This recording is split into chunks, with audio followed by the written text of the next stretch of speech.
Pada hari ini kita akan bahas tentang Pazi ya, Pazi. Jadi tulisannya Puzi, membacanya ini Pazi dengan Pazi biasanya. Kita akan bahas Pazi itu ada namanya logika Pazi nanti. Dan yang kedua nanti ada sistem Pazi. Yakin Anda sudah pernah dengar? Karena belakangan banyak jadi judul skripsi ya, metode Pazi.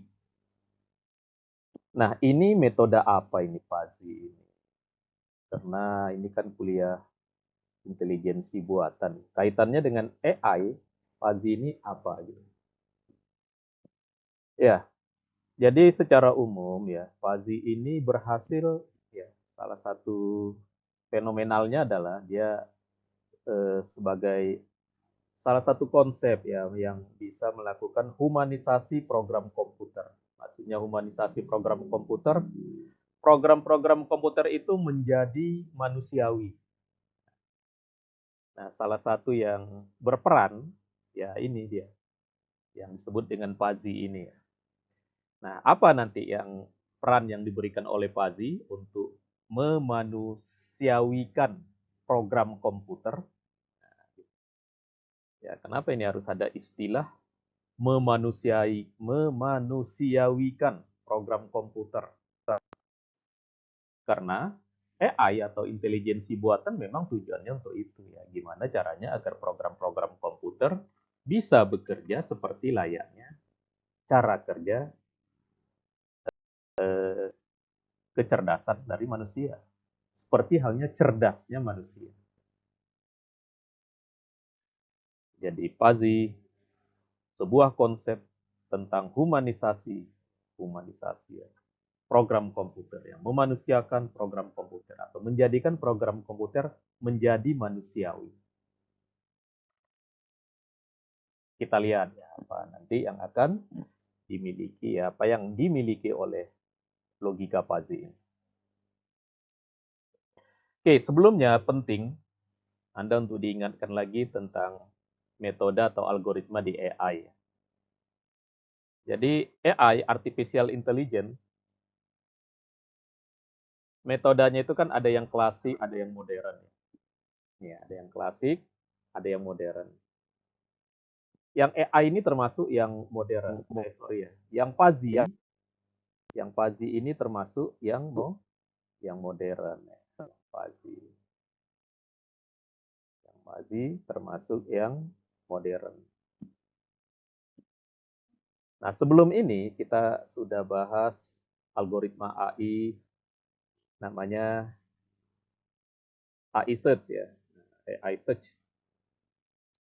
Kan kita udah bahas ya. BFS, DFS, UCS, greedy, A-star algorithm. Nanti Bespos ini mirip ya, ini yang tiga ini. Jadi heuristik itu kebanyakan mirip, nanti cuma cara memilihnya aja yang berbeda. Dan kemarin penerapan contoh kegunaannya udah kita lakukan ya, yang search ya, AI search ya, dengan programnya ya, program kita coba kemarin pakai Python ya, pakai Python. Nah, mulai hari ini kita masuk ke modern algoritma. Algoritma AI yang modern, istilah lainnya nanti soft computing. Istilah lainnya soft computing. Ini soft ini tentu singkatan dari software ya. Kenapa nanti disebut soft computing? Ya, salah satu sebabnya adalah karena memang algoritma ini memang harus dalam bentuk program. Membutuhkan program atau kebutuhan softwarenya itu tinggi. Ya, kebutuhan spek dari softwarenya. Ya. Oke, dari beberapa metode modern dari soft computing ini, yang pertama kita bahas itu Pazi ya, dari soft computing. Yaitu Pazi. Hari ini kita bahas ya tentang apa itu Pazi logic atau logika Pazi. yang sangat terkenal ya, terkenal dan cukup fenomenal ya. Saya pertama kali mengenalnya waktu saya pertama S2. Waktu itu Pazi belum begitu ini, masih masih semuanya pada masih bingung gitu. Ini apa sih metodenya gitu. Sehingga judul-judul penelitian dulu Pazi ini sebatas masih mencoba mempelajari Pazi ini apa. Gitu. Tapi sekarang, nah, Pazi ini udah sangat berkembang, baik konsepnya maupun penerapannya. Oke, kita next.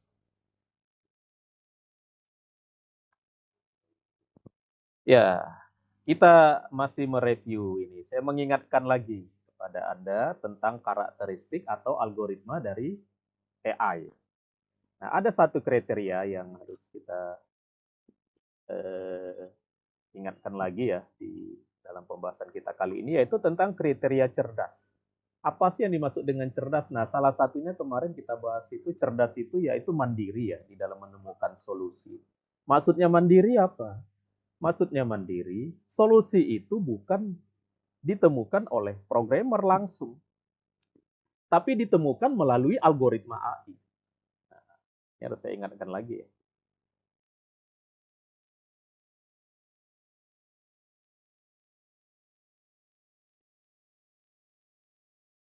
Jadi, perbedaan algoritma AI dengan yang bukan AI, kalau algoritma AI itu dibuat algoritmanya dalam rangka menemukan, ya, dalam rangka membuat sebuah sistem yang bisa memecahkan masalah. Kalau algoritma konvensional yang bukan AI, masalah itu langsung, langkah-langkahnya langsung dibuatkan dalam bentuk program oleh programmer. Berarti apa? Langkah-langkahnya secara non-program harus dibuatkan dulu atau programmer harus tahu dulu langkah-langkahnya atau bagaimana cara memecahkan masalahnya atau mengolahnya. Programmer harus tahu dulu prosedurnya, prosesnya. Itu sistem yang bukan AI. Sedangkan sistem AI, ya sistem AI nanti, nah ciri khas utamanya adalah ya solusi itu ditemukan oleh program AI itu sendiri. Solusi ditemukan oleh program AI. Termasuk nanti yang Pazi, yang Pazi ya. Termasuk kemarin yang kita bahas sudah beberapa minggu yaitu AI search. Kalau kita lihat AI search itu bisa dia mencari solusi sendiri kan. Yang bisa jadi si programmernya nggak tahu solusinya letaknya di mana. Tapi dengan AI search nanti bisa dicarikan gitu. Itulah ciri khas dari algoritma algoritma AI. Makanya disebut cerdas dia. Programnya cerdas. Ya, programnya cerdas. Ya, oke, itu kita review ya. Udah pernah kita bahas itu di pertemuan kedua ya. Nah, sekarang kita masuk ya. Jadi metode AI yang modern itu disebut dengan soft computing. Disebut soft computing. Nah, tadi udah kita lihat sebelum sistem soft computing ini ada namanya konvensional ya, metode konvensional.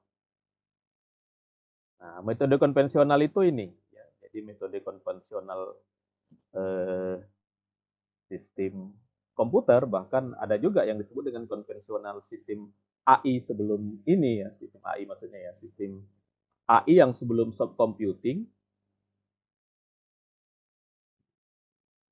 ya pada awalnya itu dimulai dari memahami bahwa cerdas itu bagian dari simbol-simbol dari karena kan kalau manusia berpikir dia menggunakan simbol-simbol tertentu, simbol-simbol itu dilakukan apa namanya inferensial dan proses tertentu sehingga itu disebut dengan manusia berpikir. Nah, dulunya itu yang yang mau disimulasikan di sistem AI konvensional ya. Jadi AI konvensional itu focuses on atom to mimic human intelligence behavior by expressing it in language form or symbolic rule. Nah, itu dulunya orang mengejar cerdas itu dari sisi sana dulu ya. Nah, tetapi sekarang dengan subcomputing nanti berbeda. Nah, arahnya nanti subcomputing itu berbeda.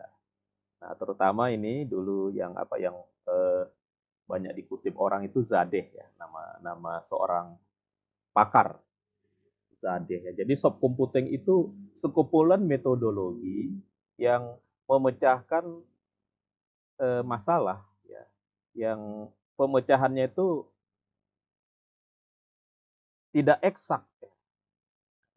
Masalahnya tidak eksak, tapi ada toleransinya. Jadi di dalam memecahkan masalah tidak mesti kesimpulannya itu sesuatu yang pasti gitu, kayak 1+1 2, nah itu kan pasti. Tapi harus pakai kemungkinan. Misalkan kalau 1+1 tadi, 1+1 itu punya kemungkinan besar 2. Nah, begitu. Itu artinya kan itu eh, tidak pasti ya, tapi kalau 1+1 2 itu contoh perhitungan yang eksak. Nah, sementara manusia di dalam membuat keputusan itu kan nggak ada yang pasti. Kalau hari ini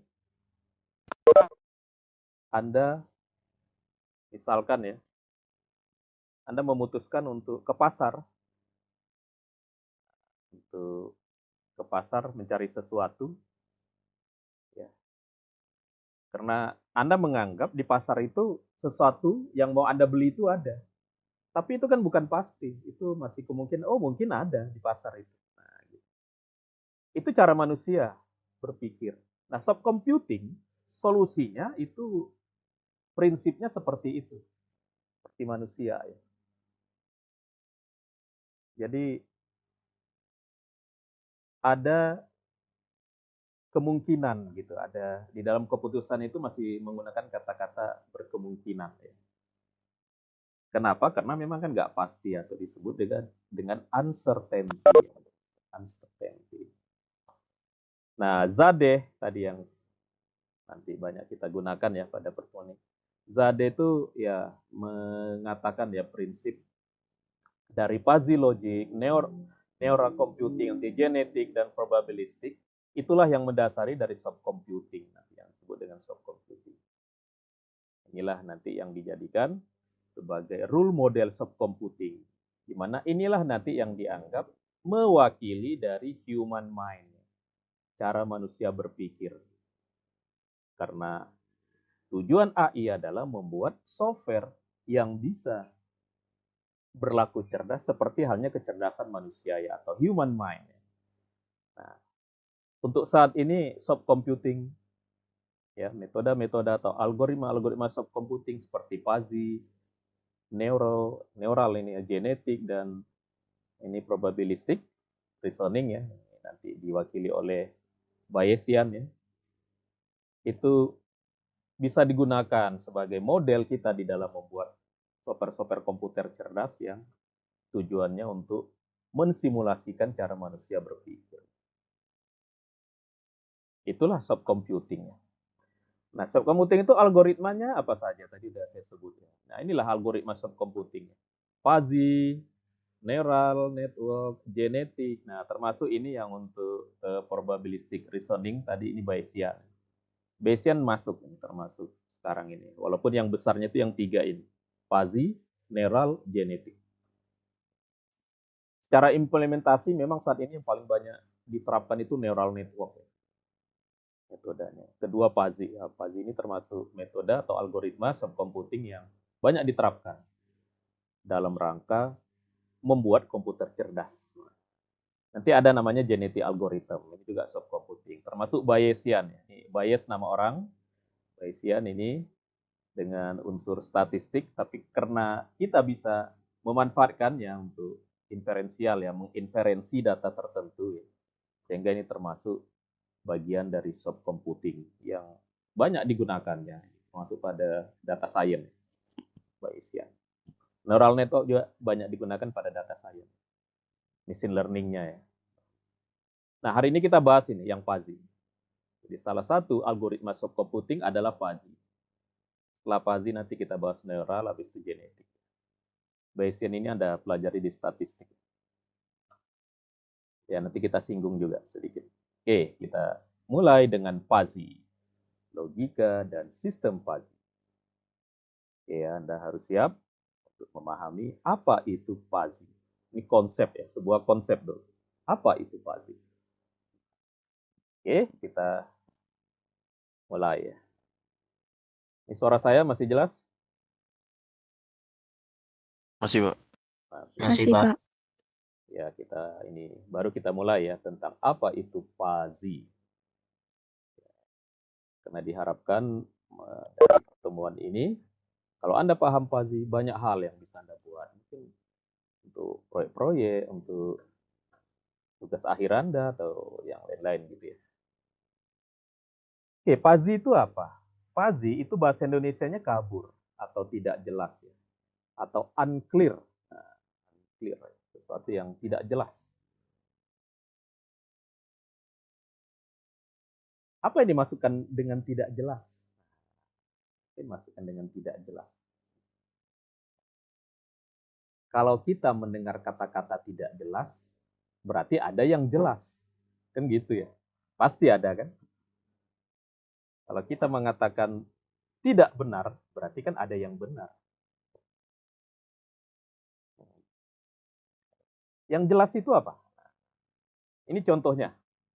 Contohnya ada yang bertanya, hari ini dingin nggak? Nah, cara orang menjawab ada dua macam. Ada orang yang pilihan jawabannya kalau tidak ya, kalau bukan ya, tidak. Atau kalau tidak yes, no. Hari ini dingin nggak? Yes, gitu. Atau no, gitu. Jadi pilihan jawaban dia dua saja. Itu yang pertama. Yang kedua, ada orang yang kalau menjawab, dia pilihannya bisa macam-macam. Hari ini dingin nggak? Oh ya lumayan, ya very much. Hari dingin nggak? Ya agak dingin lah, little dingin. Nah, gitu. Atau dia mungkin menjawab very less. Ah enggak, cuma sedikit aja dinginnya. Nah, atau mungkin yang lain nanti bisa yang lain. Jadi ada dua. Ada yang pilihan jawabannya ya dengan tidak, ada yang pilih jawabannya lebih dari dua. Kalau ini kan cuma dua. Nah, yang pilihan jawabannya hanya dua, ini logika berpikirnya disebut dengan logika Boolean. Disebut dengan logika Boolean.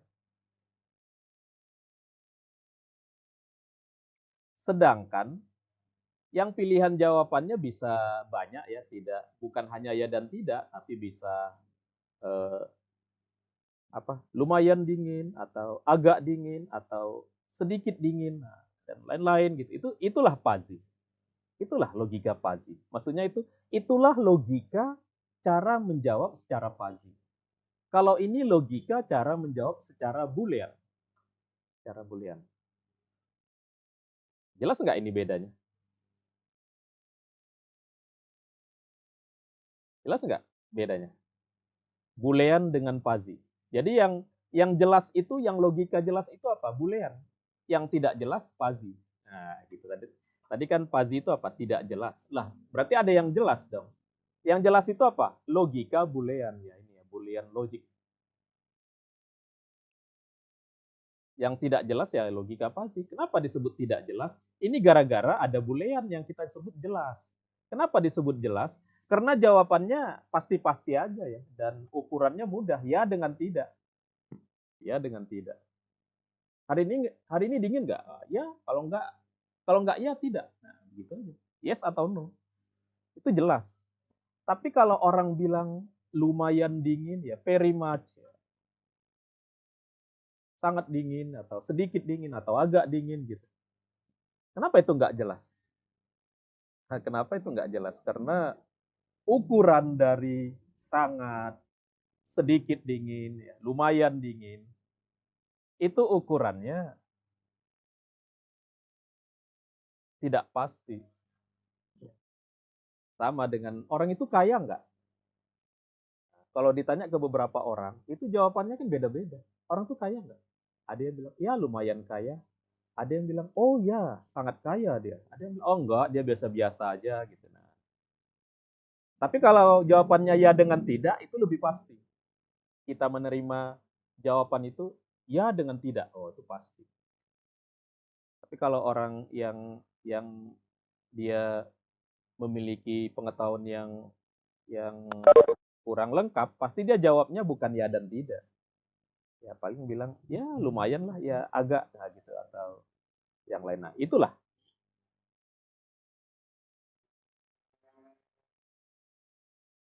Sekarang kalau saya tanya, manusia di dalam menggunakan logika atau menjawab pertanyaan sehari-hari, lebih dekat ke mana? Ke Boolean atau ke fuzzy? Ayo, silakan jawab. Azi, Pak. Ke fuzzy. Iya, jadi manusia itu makhluk fuzzy. Boolean siapa itu? Kalau logika Boolean siapa itu yang dia pakai Boolean? Komputer, Pak. Komputer. Komputer. Artinya apa? Logika fuzzy ini logika manusia. Maka tadi ada istilah menghumanisasi, menghumanisasi program komputer. Agar komputer-komputer itu bekerja kayak manusia merespon sebuah pertanyaan, ya, sebuah situasi ya, secara fuzzy. Secara fuzzy ya secara manusia, cara manusia merespon itu nggak hanya ya dan tidak. Ya. Itu makanya kalau memberikan nilai contohnya ya ke perkuliahan, memberikan nilai ke mahasiswa, kalau pakai logika boolean, maka hasil mahasiswa kuliah itu cuma lulus dengan gagal. Wah, gitu. Wah, itu logika, benar-benar logika boolean itu. Logika komputer itu. Lulus gagal gitu. Untungnya nilai-nilai itu manusiawi. Maksudnya manusiawi apa? Ada yang lulus, ada yang cukup lulus, sangat lulus, sedikit lulus. Nah, kan begitu ya. Kalau cukup lulus, C. Sangat lulus, B atau B+. Oh, benar-benar lulus, A. Kurang lulus, D. Gitu kan. Gagal, E. Ya. Kalau A sama E, nah, untung nilai bukan hanya A dan E aja. Mungkin ada orang atau sistem yang nilainya lulus sama gagal. Nah, kalau begitu berarti dia menggunakan logika boolean. Sedangkan logika fuzzy memberikan kita kesempatan jawaban atau respon yang tidak hanya dua. Nah, karena logika boolean itu hanya sukses diterapkan ke mesin. Kenapa? Karena mengontrolnya mudah, hanya 0 dan 1 ya. Itu yes kan biasa 1 ya atau ya biasa 1 kalau tidak kan 0. 0 1 itu mudah dibuatkan dalam bentuk mesin ya, dalam bentuk sistem digital yang kita sebut sekarang dengan komputer. Sukses. Tapi nggak mungkin manusia menggunakan atau merespon juga menggunakan boolean. Sebenarnya kalau kita mau bilang ya pakai satu istilah, komputer itu sebenarnya dengan logika booleannya itu dia tidak manusiawi. Komputer itu nggak manusiawi. Logika boolean itu tidak manusiawi. Maksudnya itu bukan karakter manusia. Nah, gitu ya, lebih jelasnya. Jadi logika boolean itu bukan karakter manusia. Sementara selama ini kita buat program berdasarkan logika boolean. Wah, ini kita dipaksa sama komputer untuk mengikuti logika dia. Wah, nggak benar ini kata si Zadeh. Oh ya, saya lupa ya. Jadi yang menemukan logika fuzzy ini Zadeh. Lebih lengkapnya Lofty alias Zadeh. Adalah seorang ahli matematika ya, was a mathematician, computer scientist ya, seorang ahli komputer juga ya. Electrical ini ahli listrik juga dia. Nah, ini AI. Jadi dia peneliti AI juga. Profesor di eh, Universitas California ya di Berkeley ya. Dia keturunan Iran ya, orang Timur Tengah, orang Iran tapi bekerja di ini ya, di Universitas California, Amerika. Jadi Zodeh ya, Zodeh. Zadeh ya, Zadeh. Ini yang menggagas ya, yang pertama kali menginikan, mengapakan, mempropos ya, mengusulkan kita jangan pakai logika Boolean aja. Ini pakai logika fuzzy. Nah, dengan alasan tadi, ini lebih manusiawi. Nah, gitu kira-kira si Zadeh bilang. Nah, Zadeh waktu dia mempublikasikan ya atau mengumumkan bahwa secara pemikiran dia ini ada satu logika yang layak dipertimbangkan yang dia sebut dengan fuzzy. Nah, dia menulis sebuah jurnal paper ya. Paper tahun 65 ya. Tahun 65 udah ada paper ya di sana ya. Fuzzy set ya sebagai information and control. Nah, tahun 65. Ini ininya identitas papernya ya. Doi-nya ya, ini originalnya. Ini papernya paling banyak ini disitasi. Kalau penelitian itu kan kita buat paper, papernya kita publikasikan. Kenapa? Karena Fuzzy ini makin banyak orang. Baik di dunia industri maupun di dunia akademis dalam penelitian-penelitian paling banyak digunakan sekarang. Jadi yang pertama kali menggagas, baik istilahnya maupun konsep dari Fuzzy ini adalah Zadeh. Zadeh Lofty alias Zadeh ya, L.E. Zadeh. Gitu. Dengan konsep yang tadi. Nanti ini bisa Anda lihat ya ini apanya, papernya. Saya pernah download ya papernya. Oke, itulah pengertian dari fuzzy. Tadi ini ya, contohnya. Oke, perlu membahas beberapa pengertian fuzzy supaya lebih mantap. Ya, mantap. Jadi tadi ingat ya, fuzzy itu kalau Anda lihat di kamus, Anda cuma lihat di kamus ya, ya artinya kabur. Tapi kan bingung ya, apa itu artinya kabur atau apa? Uncertainty atau unclear gitu ya. Seperti kayak begitulah artinya, tidak jelas. Jadi kenapa disebut tidak jelas? Karena dia melengkapi. Ada logika Boolean yang jelas, dilengkapi dengan logika fuzzy, disebut tidak jelas. Nah, begitu ya. Karena logika Boolean kan jelas. Kenapa logika Boolean disebut jelas? Karena pilihannya cuma dua, ya dengan tidak. Ya dengan tidak itu jelas. Ya, jelas itu. Clear ya, clear dia. Ya dengan tidak.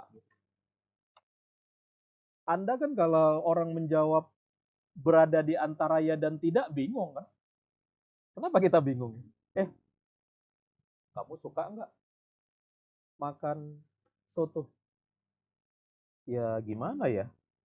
Agak-agak suka gitu. Ya misalkan kita jawab, itu kan nggak jelas jawabannya.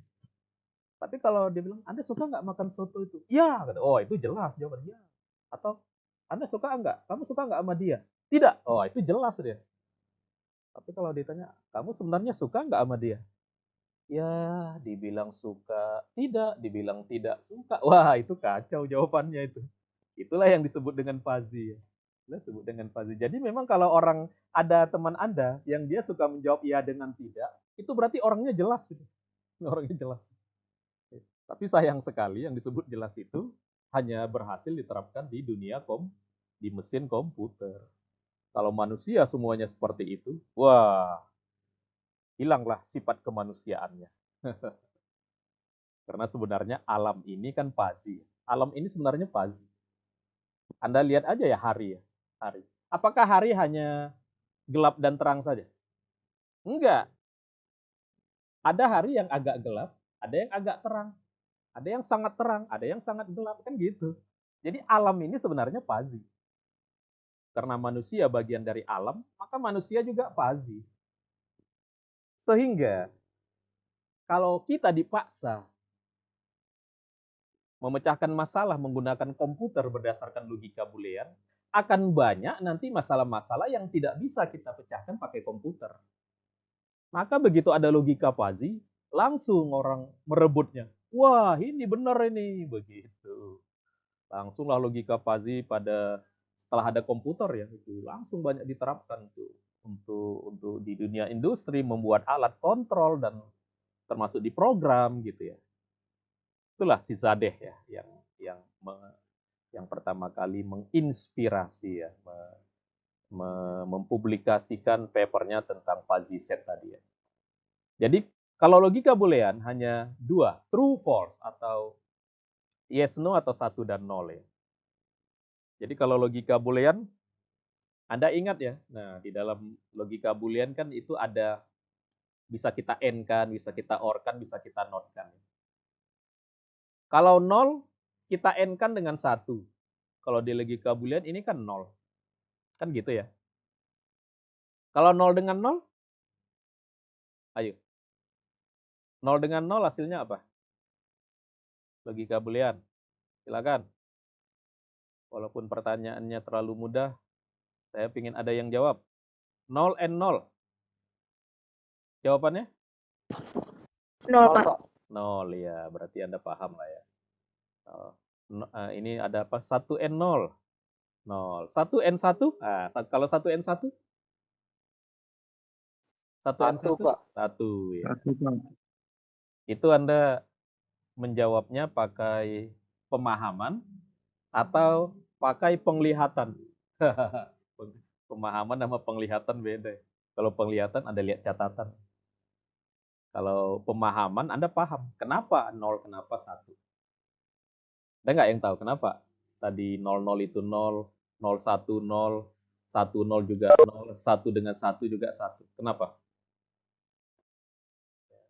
Karena logika. Karena itu apanya mic-nya geregak-geregek. Si Daniel ya apa? Kenapa? Karena Kalau itu yang A, B, dan seterusnya harus sama-sama benar kalau menghasilin benar. Kalau ada yang satu salah, salah hasilnya. Iya, gitu ya. Atau secara ininya ya, walaupun nanti tidak sepenuhnya benar, nanti ada cara yang lebih ini ya. Ada juga yang bilang ini, anggap aja ini kayak kali. Gitu. Kayak kali. 0 kali 0, 0. 0 kali 1 ya 0. 0 kali 1 kali 0. Tapi yang umumnya kayak tadi ya. Kalau semuanya true, baru dia true. Jadi ini apa? Ini pelit true ini, pelit dia true. Pelit ini. Logika N ini logika pelit ya. Karena true-nya cuma 1. Kapan? Kalau semuanya true. Nah, yang true-nya murah meriah itu or. Or. Or itu murah ya, bukan murah atau mudah ya, mudah ya. Mudah true. Gitu. Kalau senyum ya. Kalau N ini dia pelit senyum. Kalau or mudah senyum. Nah, maksudnya mudah senyum. Satunya banyak. Ini 1 or 0, 1. Kalau 01 jawabannya apa sih? Ayo, or. 01?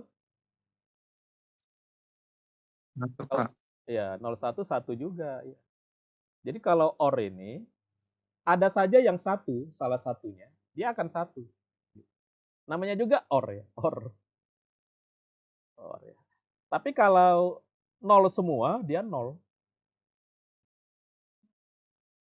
Tapi kalau selagi ada yang 1, dia 1. 1 aja syaratnya. Oke. Nah, gitu. Jadi dia orangnya tidak terlalu ketat ini. Asalkan Anda memenuhi salah satu syarat, oke gitu. Kalau ini harus memenuhi syarat semua, wah ini kalau Anda melamar pekerjaan pakai logika N, susah lulusnya. Tapi kalau pakai logika OR, mudah lulusnya. Misalkan ada 4 syarat, satu syarat aja Anda memenuhi syarat, lulus. Nah, itu berarti dia pakai logika OR. And OR. Kalau not ini mudah memahaminya, berlawanan ya. Not 0, 1. Not 1, 0. Itulah logika boolean ya. Inilah dasar-dasar komputer ya. Termasuk mesin komputer ya. Ini bukan hanya dasar-dasar program. Karena ya saya kan jurusan saya digital dulu ya. Waktu S1 saya jurusan saya elektronika digital. Komputer itu berasal dari device elektronik ya, digital elektronik. Dan dasarnya dari ini, logika-logika ini jadi namanya gerbang. Jadi gerbang AND, gerbang OR, gerbang NOT. Ini lama-lama jadi prosesor, lama-lama jadi komputer. Baik mesin komputer maupun dasar logika program ya pakai AND OR NOT ini. Kalau Anda nggak tahu, wah susah Anda nanti buat program. Nah, ini logika Boolean ini disebut juga logika 2 ya. Kenapa 2? Karena kondisinya hanya 2. Logika 2A. Nah, 2 itu kan biner. Makanya disebut logika biner. Karena arti biner itu 2. Jadi logika Boolean itu logika biner. Nah, berdasarkan inilah komputer dibuat. Sekarang logika fuzzy. Nah, kalau logika fuzzy ini seperti yang tadi udah saya sebutkan, logikanya mengakomodasi logika manusia. Lah kenapa Pak logika manusia? Yang tadi itu, yang kalau ditanya Anda suka nasi goreng atau tidak, kan jawabannya nggak mesti ya dan tidak. Manusia jawabannya bisa ngambang ya, mengambang, mengambang ya. Jadi logika fuzzy itu logika mengambang, boleh. Logika yang berada di antara 0 dan 1. Ya, jadi nanti dia logikanya itu kalau Boolean itu pakai angka 0 dan 1. Kalau logika fuzzy angkanya di antara 0 dan 1. Ini dia. Jadi logika fuzzy itu nanti 0,1, 0,3, 0,5, 0,6, 0,8 gitu. Nggak boleh lebih dari 1. Nggak boleh kurang dari 1, nggak boleh negatif. Jadi pakai 0, dia. Itu kalau logika fuzzy diangkakan ya. Kalau logika Boolean tadi diangkakan jadi angka 0 dan 1. Kalau Liga Fuzzy jadi angkanya pakai 0, ya. Misalkan ini kalau dalam bahasa manusia 0,1 itu sedikit ya. Sedikit dingin, 0,3 agak dingin, 0,5 ini cukup dingin. Ini 0,6 lumayan dingin, 0,8 sangat dingin. Nah, gitu ya. Kalau 1 nanti beneran dingin. Kalau 0 kalau 1 ya benar. Kalau 0 tidak dingin sama sekali. Nah, gitu. Kalau tadi pertanyaannya kan tentang dingin ya. Jadi logika fuzzy seperti itu dia. Jadinya kalau diangkakan pakai 0, dan kenapa mengakomodasi logika manusia? Karena yang tadi. Karena memang manusia begitulah merespon. Manusia merespon secara fuzzy ketimbang secara boolean. Walaupun mungkin bisa saja kadang-kadang kita merespon secara boolean ya. Tapi kalau dibandingkan 6 miliar manusia sekarang, lebih banyak yang merespon itu secara fuzzy. Lebih banyak secara fuzzy. Dan nggak ada manusia seumur hidupnya, dia merespon itu hanya ya dan tidak. Nggak ada ya. Ya dan tidak. Di dalam hukum agama saja ya, bukan boleh dan tidak boleh ya. Kalau boleh itu kan halal ya, tidak boleh haram. Kan nggak hanya halal dan haram ya. Kan ada apa lagi? Ada mubah, ada sunnah, ada apa sih? Ada jais gitu ya kan kalau Anda belajar agama. Karena ya manusia begitu, bukan hanya halal dan haram. Oh ini nggak boleh, ini boleh gitu. Ada yang di tengah-tengah. Itulah mengakomodasi karakter dari manusia. Gitu. Mengakomodasi logika manusia. Ini cara lain Anda melihat perbandingannya. Jadi selalu kalau dibahas fuzzy ya orang mau nggak mau harus membahas boolean. Kenapa? Karena sebelumnya kan kita udah tahu logika itu logika boolean di komputer. Jadi secara bahasa, boolean itu ya dan tidak. Tapi kalau fuzzy bukan ya dan tidak, tapi jarang, kadang-kadang, selalu. Nah itu fuzzy. Secara matematik, boolean itu 0 dan 1. Kalau di fuzzy, secara matematik itu yang tadi 0,1, 0,2, 0. Nah, jadi pakai 0, nah ini tadi udah tadi ya. Secara logika, kalau 0 and 1, 0. 1 or 0, 1. Not 1, 0. Gitu. Tadi kenapa tadi? 0 and 1 itu 0 tadi kenapa? Yang tadi kita bahas tadi sebelumnya. Tadi ada yang jawab apa tadi yang jawab? Coba. Kenapa tadi 0 and 1, 0 ini apa tadi? Ayo silakan. Lagi. Sampaikan lagi. Karena dua pernyataan itu nggak terpenuhi, Pak. Nggak benar. Iya, karena kedua-duanya tidak benar ya. Oke, itu biasanya orang ngomong begitu ya. Nah, sekarang ini waktu orang belajar fuzzy, ada satu cara yang lain tentang apa beda and dan or. Nah, perhatikan. Ini lebih mudah ini. Fuzzy, fuzzy. N itu fungsi minimum, maksudnya dari dua angka ini dipilih yang minimum, yang paling kecil. Sedangkan OR itu fungsi maksimum ya. Dari dua angka ini dicari yang maksimum. Coba, benar nggak? 0N1, 0. Fungsi minimum. Minimumnya berapa 0 dan 1? Minimumnya berapa? 0, iya. 0, Pak. Kalau 1 dengan 0, maksimumnya berapa? Maksimumnya berarti yang lebih besar ya. 1 dengan 0 1, Pak. maksimumnya 1 ya. Coba saya tulis ya. Jadi waktu belajar Fuzzy jadi lebih paham kita N dengan OR ya. Ingat ya, N itu fungsi minimum. Tadi kan saya biarkan ada mau ngomong apa tadi? Oh, kalau semuanya itu boleh juga ya, semuanya benar dia benar. Ini fungsi minimum. Sedangkan OR itu nanti disebut dengan fungsi maksimum ya. Fungsi maks gitu. Nah, coba kita ini ya. Ini 0, 2 saja lah gitu. 0 0. Kombinasinya kan 0 0 0 1, 1 0 dengan 1 1 gitu ya. Nih.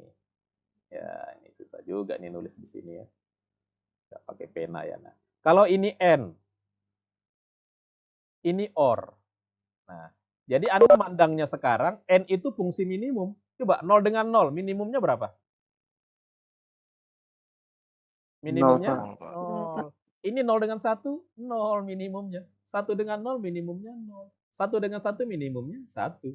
Nah, karena sama ya. Kalau OR, fungsi maksimum, 0 dengan 0, 0.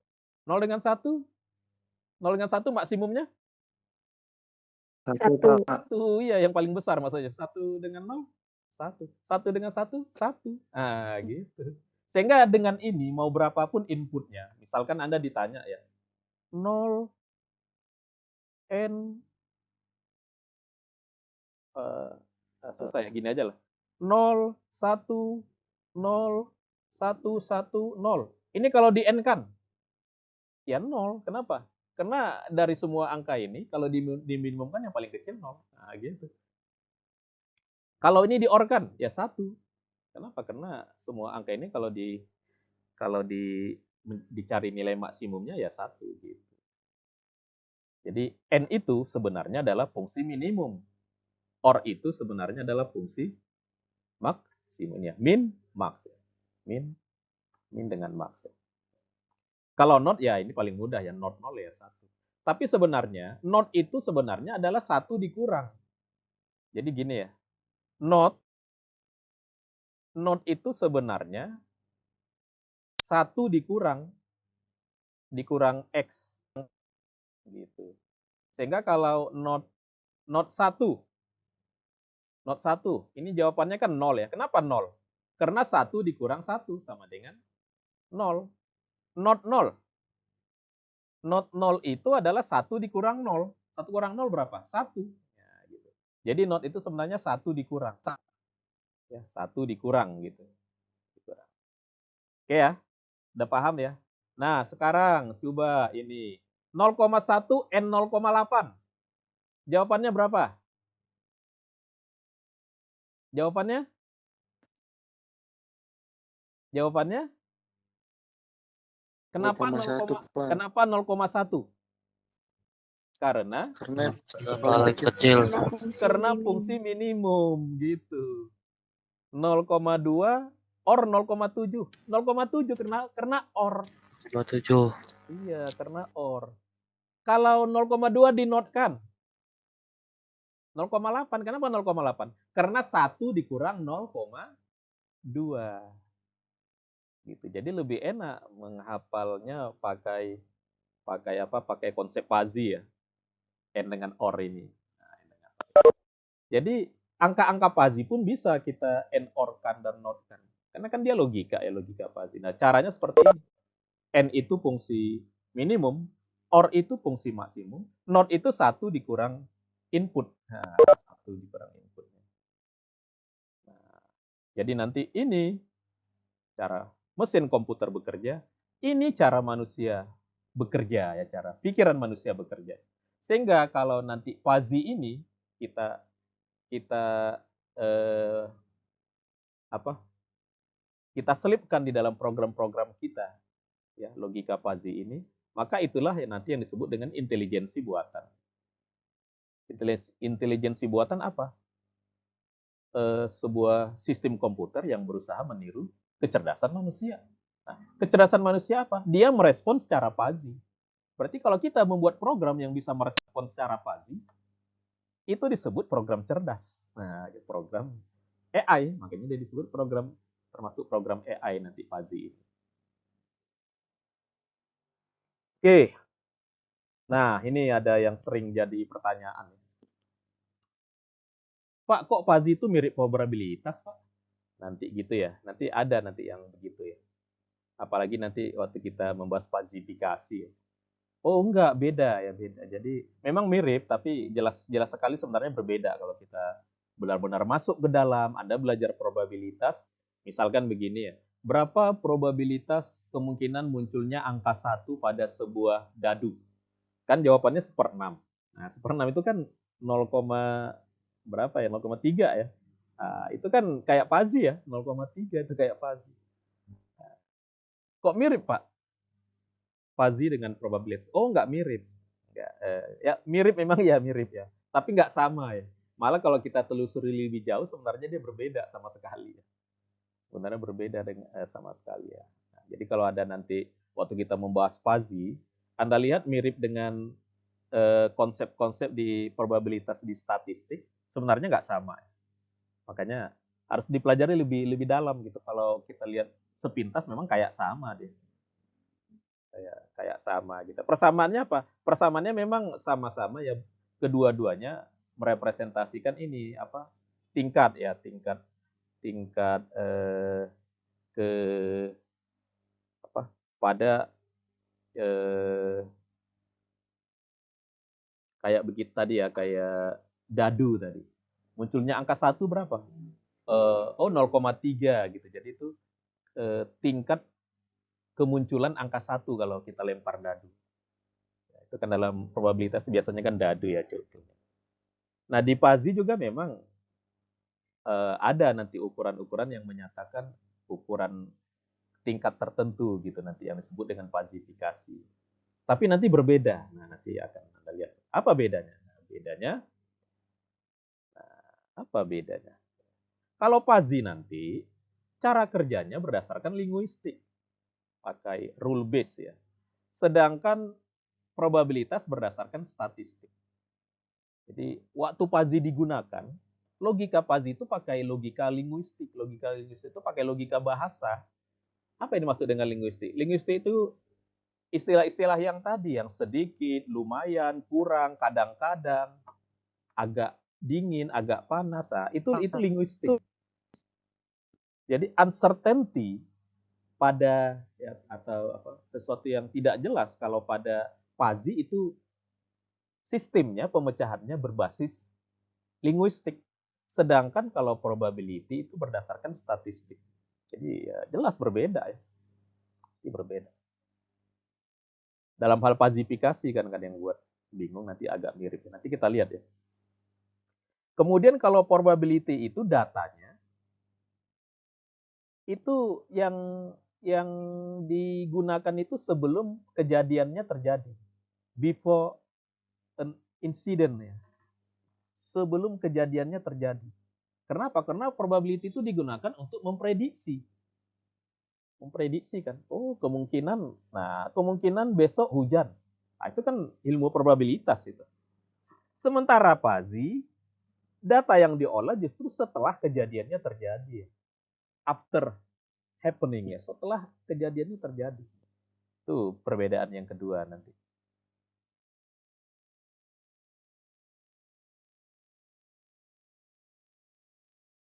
Oke, jadi kalau kita nanti ada mengenal istilah begini lagi nanti ya. Di fuzzy itu data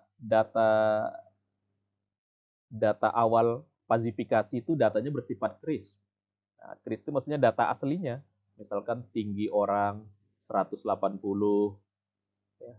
Kemudian umur orang 30, nah, itu kan data crisp ya. Nanti ketika jadi fuzzy, data tinggi orang 180 cm itu berubah jadi angka 0,9 gitu. Jadi berubah. Nah, jadi kan kalau orang yang baru belajar Pazi dia melihat seolah-olah ini kok mirip probabilitas ya katanya. Oh enggak, nanti tidak seperti itu ya.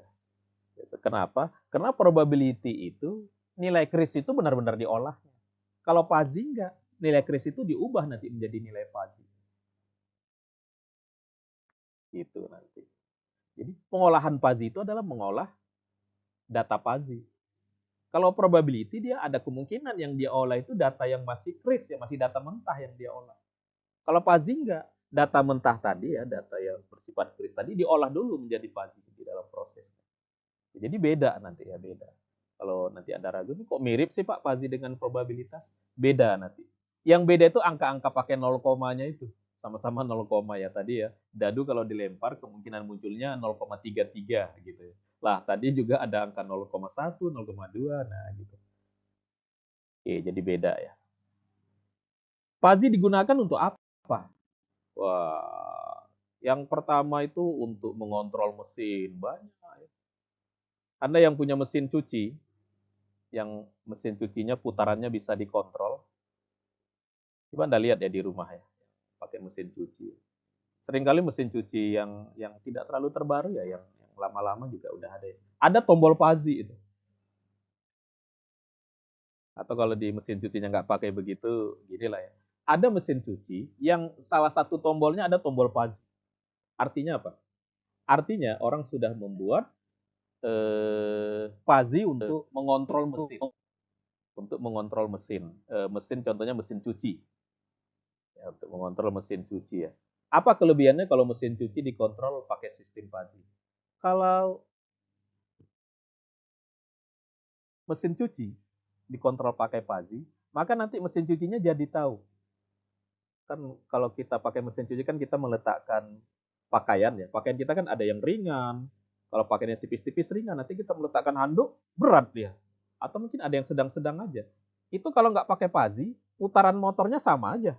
Mau yang diletakkan sapu tangan misalnya diletakkan satu, plok, dia mutarnya secepat kayak memutar kalau kita memutar baju atau handuk juga. Nah, itu sistemnya nggak pakai Pazi. Kalau pakai sistem Pazi, maka mesinnya tahu, oh ini ringan, jadi dia putarnya agak berputar gitu. Kalau pakaian agak berat, ya dia berputarnya sedang. Kalau pakainya handuk apa, dia akan berputar yang sangat berputar nanti istilahnya di Pazi, sangat berputar dia. Nah, begitu. Jadi kontrolnya jadi manusiawi ya, kontrolnya itu fleksibel. Nah, itulah yang membuat mesin-mesin fleksibel kalau dikontrol pakai Pazi itu mesin-mesin kontrol. Ada juga yang mengontrol barang ya, di pabrik ya, di manufacture ya, kontrol saat barang diproduksi ya, agar ya sesuai dengan keinginan apa, dengan konsumen gitu ya, dengan konsumen. Ya. Kemudian Pazi juga banyak digunakan untuk menganalisa untuk menganalisa data-data yang ini dulu lah, yang uncertainty. Jadi kalau ada data yang belum jelas, misalkan besok hujan nggak? Nah itu kan belum jelas datanya. Ya, dan kan jawabannya bukan 0 dan 1 ya. Oh, besok itu hujan nilainya 0,8. Besok kuliah nggak? Oh, kemungkinannya itu 0,3 karena Bapak itu sering nggak datang. Nanti ada yang lain, misalkan apa tadi cuaca, kemudian dari segi dari segi dosennya, kemudian dari segi Anda sendiri gitu ya. Besok saya akan ikut kuliah nggak? Oh, kemungkinannya 0,9 karena saya lagi semangat kuliah. Nah, jadi ada 3 input. Ada cuaca yang nggak pasti, ada dosennya yang nggak pasti juga akan hadir atau nggak. Ada kondisi kita juga yang nggak tahu moodnya besok gimana. Nah, itu kan semua datanya uncertainty, yang bukan yang tidak jelas gitu ya, pakai nol. Yang jawabannya pakai ada kemungkinan ini. Nah, itu diolah pakai Pazi. Biasanya itu diolah pakai Pazi ya. Dan Pazi juga nanti, jawaban Pazi juga nanti tidak mesti akurat hasilnya. Tidak jawaban Fuzzy itu kita nggak boleh bilang pasti. Kalau Fuzzy udah menjawab itu belum tentu pasti karena dia akan menjawab dengan ukuran dengan ukuran presisi tertentu ya. Dengan ukuran presisi itu berdasarkan nanti penalaran dan knowledge ya, knowledge base yang kita masukkan ke Fuzzy. Nah, ini contoh beberapa penerapan Fuzzy yang saya ambil dari sebuah paper. Jadi ada orang buat jurnal paper, dia menuliskan contoh-contoh penerapan Fuzzy. Ya, Fuzzy diterapkan untuk merekomendasi web ya. Nah, jadi dia membuat mesin Fuzzy yang dengan ada rule base-nya, nah bisa digunakan untuk merekomendasi orang tertentu gitu atau produk tertentu. Ini yang melakukan risetnya ini ya. Atau bisa digunakan untuk membuat agen ya, agen untuk e-learning. Nah, untuk e-learning. Materi apa yang nanti cocok untuk orang tertentu gitu nanti. Jadi di ranking gitu menurut profil orang tertentu gitu. Itu bisa pakai Fuzzy ini contoh-contohnya. Atau ini contohnya introduction of personalization technique ya. Jadi pada sebuah web adaptif, ya, web adaptif itu pingin dia menyesuaikan dengan orangnya. Nah, itu bisa diolah pakai Fuzzy ya. Dengan orangnya, karena orang-orang itu kan karakternya kan Fuzzy ya. Ada orang yang sangat antusias, ada orang yang sedikit malas. Nah, jadi orang bukan sangat antusias dengan sangat malas. Nah, enggak, tapi ada orang yang berada di tengah-tengah. Nanti interface apa atau tampilan apa yang cocok dengan dia. Nah, itu nanti bisa diolah pakai Fuzzy. Atau untuk sistem merekomendasi item di e-commerce juga bisa pakai Fuzzy ya, selain pakai data mining. Kelebihan Fuzzy ini dia bisa bekerja tidak berdasarkan data driven.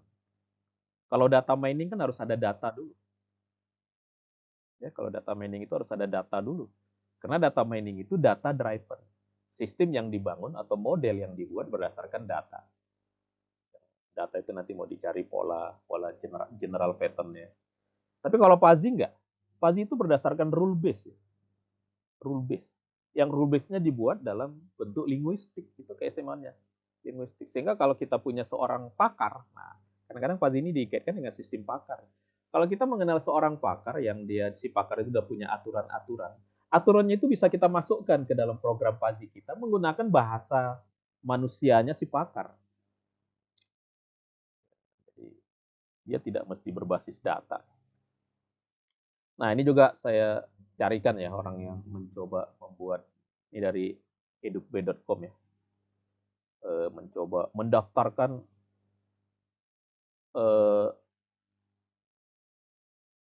Fuzzy itu udah digunakan untuk apa saja. Nah, ini ada macam-macam ya, ada macam-macam. Ada ini nanti udah digunakan untuk ini, baik dalam bentuk mesin tadi ya, maupun hanya sekedar dalam bentuk software ya di rumah sakit untuk sistem pakar pengobatan ya, untuk mendiagnostik ini, untuk mendiagnosis dan sebagainya. Artinya Fuzzy itu saat ini penggunaannya banyak, ya, sangat banyak di dunia industri maupun penelitian ya. Banyak hal yang bisa kita lakukan menggunakan Fuzzy untuk kita teliti. Nah, kadang-kadang Fuzzy ini dikombinasikan dengan metode lain. Misalkan metode SPK ya. SPK itu kan Decision Support System ya. Kan ada TOPSIS, ada AHP, ada ANP, ada SAW gitu ya. Nah, Fuzzy itu ada nanti TOPSIS, Fuzzy TOPSIS. Ada AHP, ada Fuzzy AHP. Ada ANP, ada Fuzzy ANP. Ada SAW, ada Fuzzy SAW. Ya. Ini saya pernah buat buku ya, di buku Sistem Pendukung Keputusan saya nulis tentang Fuzzy SAW. Jadi Fuzzy ini sering dikombinasikan dia dengan metode lain. Kalau ini contohnya ini metode SPK ya. Atau pakai neural lah, atau pakai neural itu paling banyak nanti neural Anda belum belajar ya, tapi neural itu banyak dikombinasikan dengan Fuzzy. Kalau dikombinasikan namanya neurofuzzy. Neural fuzzy itu bisa untuk memprediksi, membuat aplikasi-aplikasi yang bisa merekomendasi ya. Merekomendasi itu kayak merekomendasi barang yang harus dibeli apa, itu namanya merekomendasi ya kalau di e-commerce ya, di penjualan. Merekomendasi mata kuliah yang harus Anda ambil apa. Nah, dulu ada skripsi begitu ya. Dulu udah ada dulu skripsi yang dia kalau ngambil KRS, yang merekomendasi sebaiknya mata kuliah yang diambilnya itu apa, itu pakai program. Nah, itu Anda bisa lanjutkan itu, Anda revisi yang dibuat senior Anda dulu ya. Kalau dia dulu pakai genetik itu untuk merekomendasinya. Bisa pakai Fuzzy ya merekomendasi. Ada KRS gitu. Ada kan ngisi KRS setiap semester.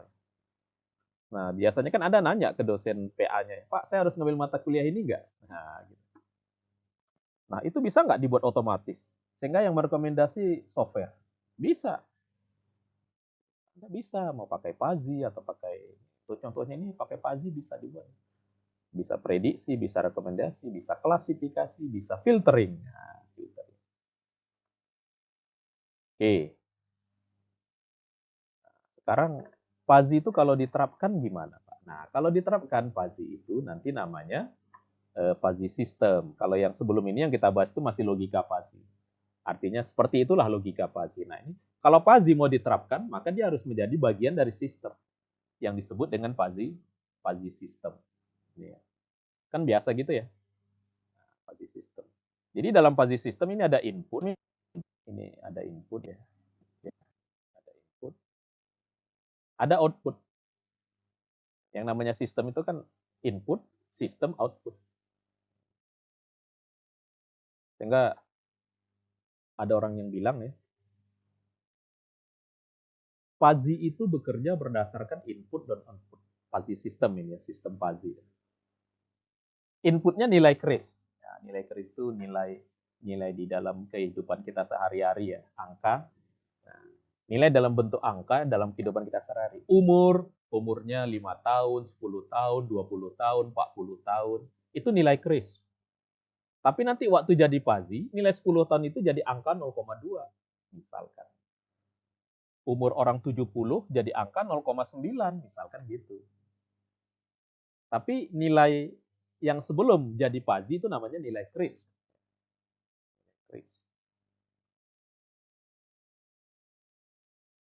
Diolah nanti jadi output. Nah, outputnya juga nanti harus Fuzzy itu outputnya menghasilkan nilai kris. Jadi pada Fuzzy ada angka atau nilai yang disebut nilai kris, ada yang disebut nilai Fuzzy. Saya buatkan tabelnya di sini ya. Saya buatkan tabelnya di sini. Apa sih bedanya kris dengan Fuzzy, Pak? Ini nilai kris, misalkan. Kris itu kalau di kamus Anda lihat tajam ya, tajam. Artinya. Ini Fuzzy. Nah, Fuzzy itu kan nilainya di antara 0 dan 1 tadi, 0,2, 0,3 gitu. Nah, misalkan umur orang 20 tahun. 20 tahun ini nilai kris. Nanti dengan Fuzzy bisa berubah jadi angka 0,1.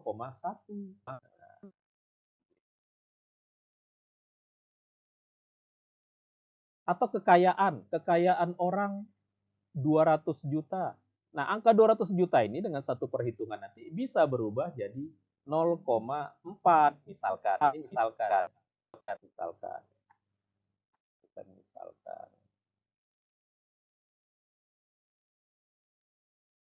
Nah, ini nilai 20 tahun, 200 juta ya. Atau yang lain selain 36 derajat, 37 derajat gitu ya. Itu disebut nilai kris. Nah, nanti nilai kris inilah yang harus kita jadikan Fuzzy. Ya. Nilai kris inilah yang kita jadikan Fuzzy. Kris inilah yang kita jadikan Fuzzy. Jadi ada nilai kris, ada nilai Fuzzy. Nah, secara detail, ya, secara detail, sistem Fuzzy itu ini. Jadi ada berapa ini? Ada 4 bagian. Ada bagian fazifikasi, ada bagian proses inferensial, ada bagian knowledge base ya, ada bagian defazifikasi. Ada bagian defazifikasi.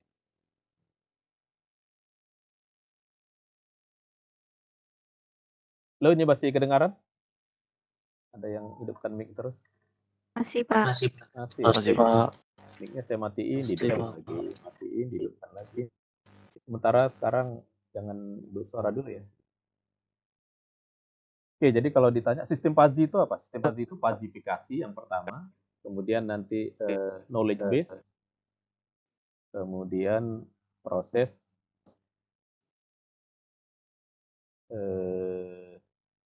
inferensial, dan keempat depazifikasi. Yang empat ini. Yang empat ini disebut dengan sistem Pazi.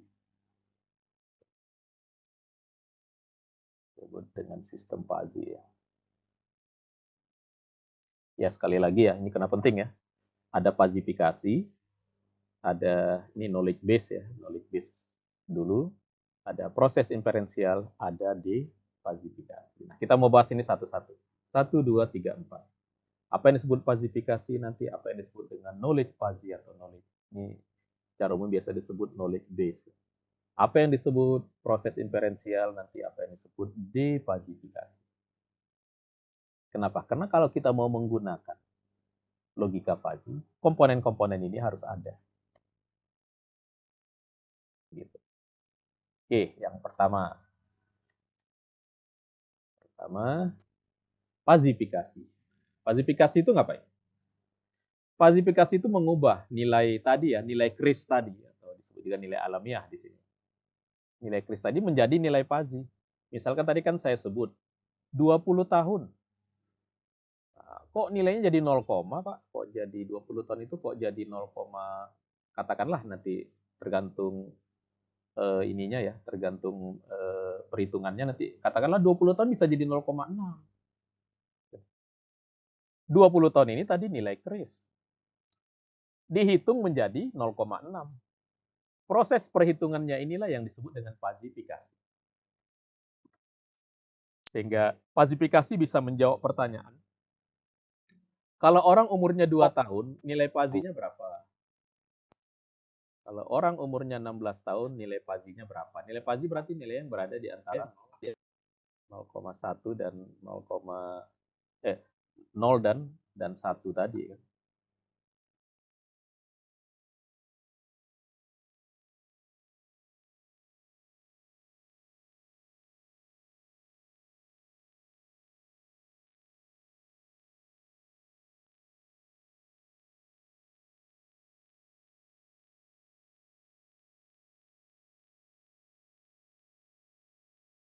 Ya.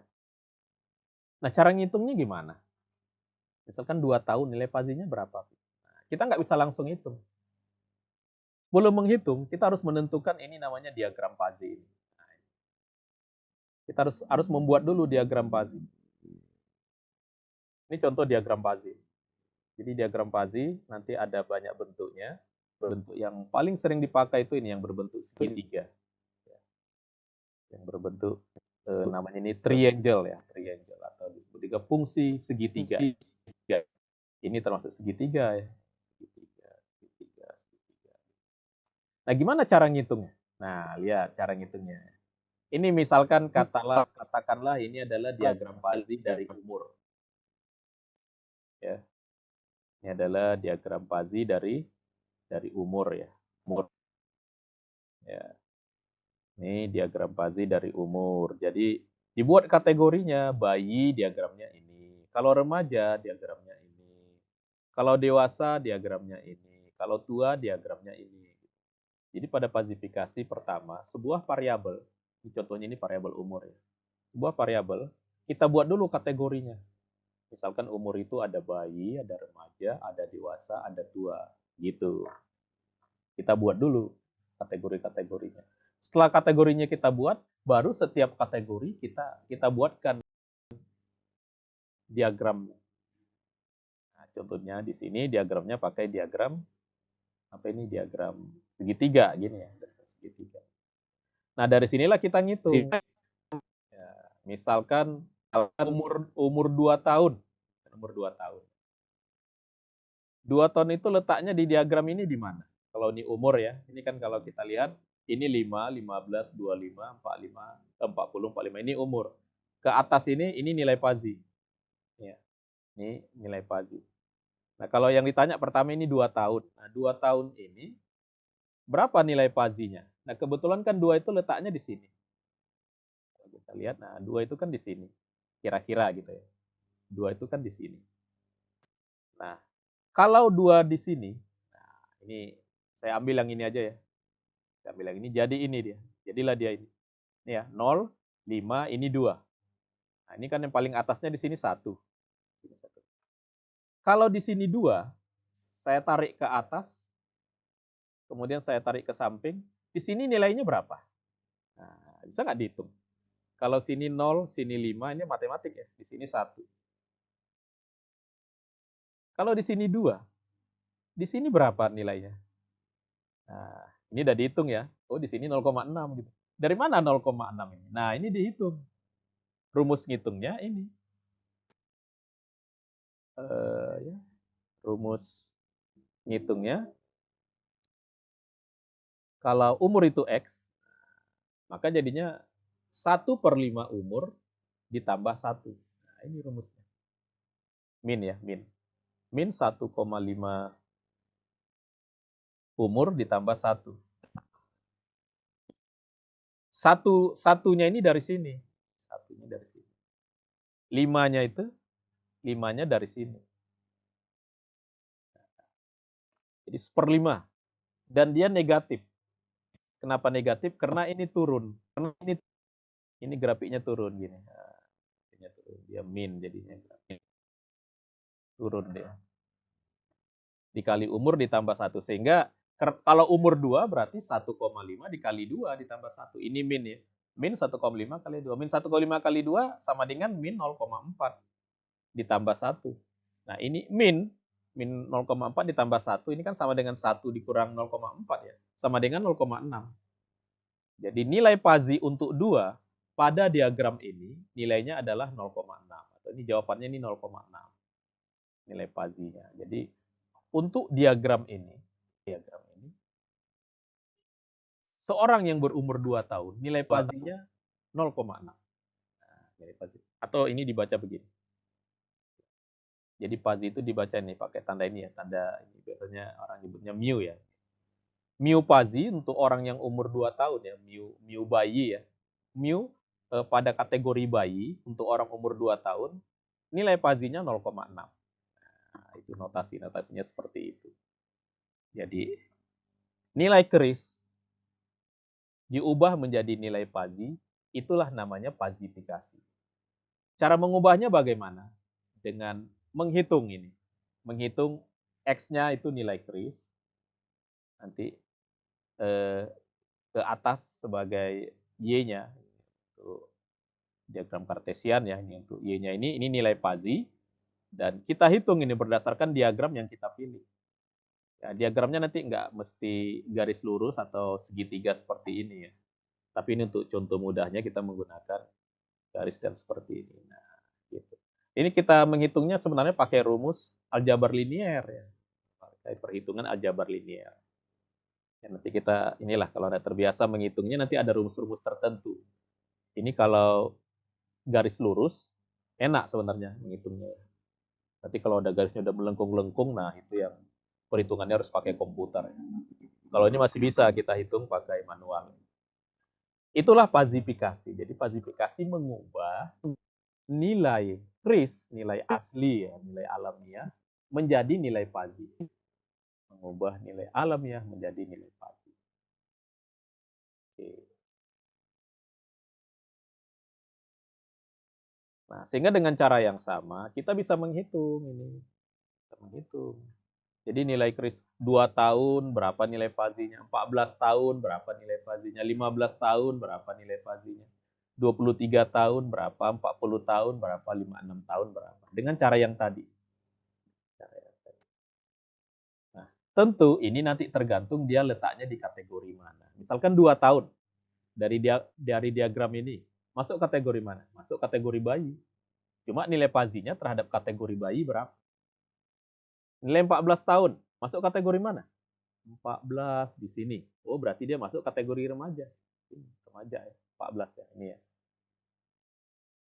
Cuma nanti untuk remaja, dia nilai PASI-nya berapa? Nilai PASI-nya kita geser ke kiri tadi. Kira-kira berapa? Ini harus dihitung. Kita hitung. Nah, secara matematik kita bisa menghitung apabila di sini 14, tadi 14 ya.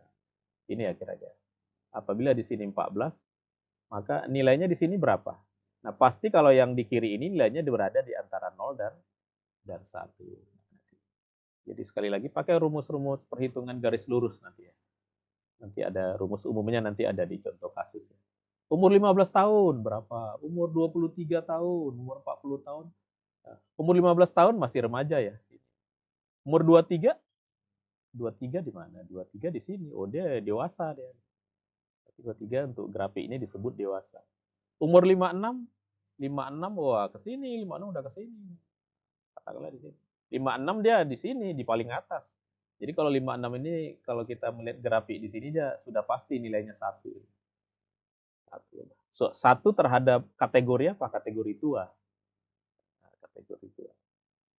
Ya sekali lagi menghitung atau menentukan sebuah nilai kris menjadi nilai PASI, nama prosesnya adalah PASIfikasi. Ya, lebih detail nanti Anda bisa baca ini modulnya ya. Nah, ini contoh kasus. Kita untuk mudahnya nanti supaya nanti ada contoh apanya? Contoh untuk knowledge-nya ya, if then-nya dengan inferensialnya kita pakai contoh lah. Ini contohnya contoh yang sangat sederhana ya. Nah, ini contohnya. Contoh kasus ya. Kan tadi udah disebut ya, PASI itu input output. Input output. Katakanlah ini inputnya ini X, ini Y. Diolah pakai sistem PASI. Nah, input ini kan variabel ya, bisa ada beberapa. Ini contohnya 2. Inputnya jumlah inventaris dengan banyak permintaan. Outputnya jumlah produksi. Nah, kita mau menentukan jumlah produksi itu berapa kalau diketahui jumlah inventaris dengan banyak permintaan. Gitu. Lo ini masih kedengaran ya? Lo yang masih perhatikan? Halo? Masih kedengaran nggak? Halo?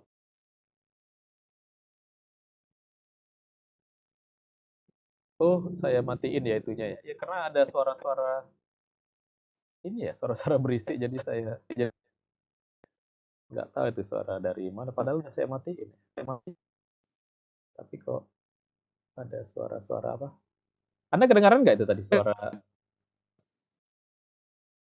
suara-suara desah gitu? Coba dihidupkan mic-nya udah saya kedengaran ya? Enggak, Pak. Pak, tadi Pak. Dengar Pak. Oh, cuma saya aja yang dengar ya. Jadi saya dengar suara-suara ini. Suara seperti ada orang lain berbicara gitu. Apa ini terjadi ini? Interferensi. Udah kita lanjut ya. Kita lanjut. Jadi ini contoh kasus bagaimana PASI bisa digunakan. Terus. Ya. Oke.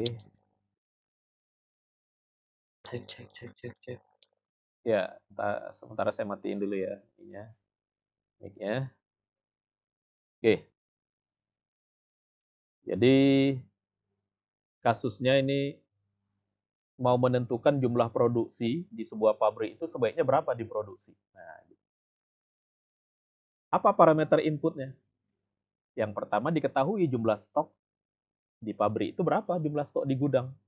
Yang kedua, banyak permintaan, banyak nggak orang yang minta.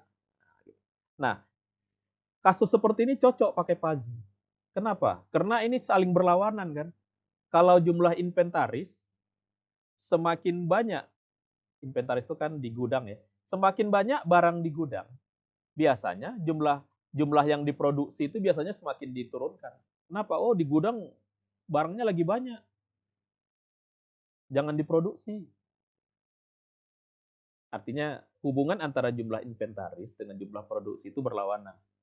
Kemudian ini dengan banyak permintaan, semakin banyak permintaan, jumlah produksi biasanya semakin diapain? Semakin dinaikkan. Nah, artinya ini kenapa cocok dipecahkan secara fuzzy? Karena kedua variabel ini pengaruhnya berlawanan. Kalau yang ini makin banyak, produksi harus diturunkan katanya. Tapi kalau ini makin banyak, justru produksi harus dinaikkan. Sehingga ini masalah-masalah seperti inilah yang cocok dipecahkan pakai fuzzy. Ya. Jadi nanti nggak semua kasus cocok ya pakai fuzzy. Masalah-masalah yang memang dibutuhkan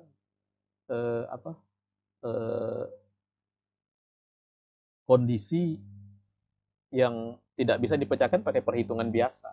Ini kan nggak ada rumusnya nih.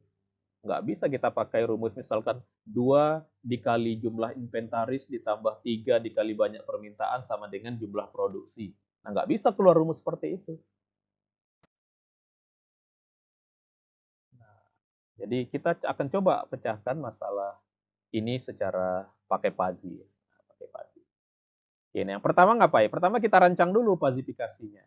Karena ada 3 variabel, ada variabel jumlah inventaris, ada variabel banyak permintaan dan jumlah produksi. Kita buatkan tiga variabel itu diagram fuzzy-nya. Diagram fuzzy. Diagram fuzzy ini munculnya dari mana? Dari rancangan kita. Terserah kita. Iya. Kita mau buat ini contoh aja ya bahwa jumlah inventory dibuat kategorinya minim, sedang, banyak. Jumlah permintaan dibuat kategorinya rendah, sedang, dan tinggi. Sedangkan jumlah produksi itu kategorinya ada tidak memproduksi apa-apa, memproduksi kecil, sedang, dan besar. Nah, minim, sedang, banyak ini kan bahasa manusia sehari-hari. Rendah, sedang, tinggi ini bahasa manusia sehari-hari, disebut ini linguistik ya. Atau jumlah produksi, tidak ada produksi, kecil, sedang, besar ini disebut bahasa linguistik lah gitu ya, bahasa manusia sehari-hari. Dan ini diagramnya ini kita juga yang rancang. Merancangnya bagaimana Pak? Untuk saat ini saya sebut terserah kita mau merancang seperti apa. Tapi untuk di contoh kasus ini dirancangkan pakai garis lurus aja supaya mudah ngitungnya. Nah, ini dipakai garis lurus. Kalau minim begini, gitu ya. Kalau sedang seperti ini. Kalau banyak grafiknya seperti ini. Gitu. Ini kalau permintaan, kalau rendah grafiknya begini. Ini sedang seperti ini, yang tinggi seperti ini. Kalau jumlah produksi ini dibuat supaya mudah ngitungnya ini ya. Dibuat ini garis-garis lurus saja. Ini namanya gambar impuls ya outputnya. Jadi ketiga variabel itu intinya harus kita rancang fazifikasinya dalam bentuk diagram. Tapi berdasarkan kategori. Kategori itu adalah bahasa linguistik manusia. Minim, sedang, banyak, atau kalau tadi dingin, cuaca ya, cuaca agak cerah, cukup cerah, sangat cerah. Nah, itu kategorinya. Itu kategorinya. Nah, itu kita buatkan. Setiap kategori linguistik yang kita buatkan itu harus kita rancang ini mau pakai. Bisa saja yang minim itu nanti seperti ini. Melengkung begini boleh, tapi kan ini kalau kita hitung manual susah ya. Harus pakai komputer nanti. Ini supaya kita bisa menghitung manual, kita pakai garis-garis lurus saja. Oke ya.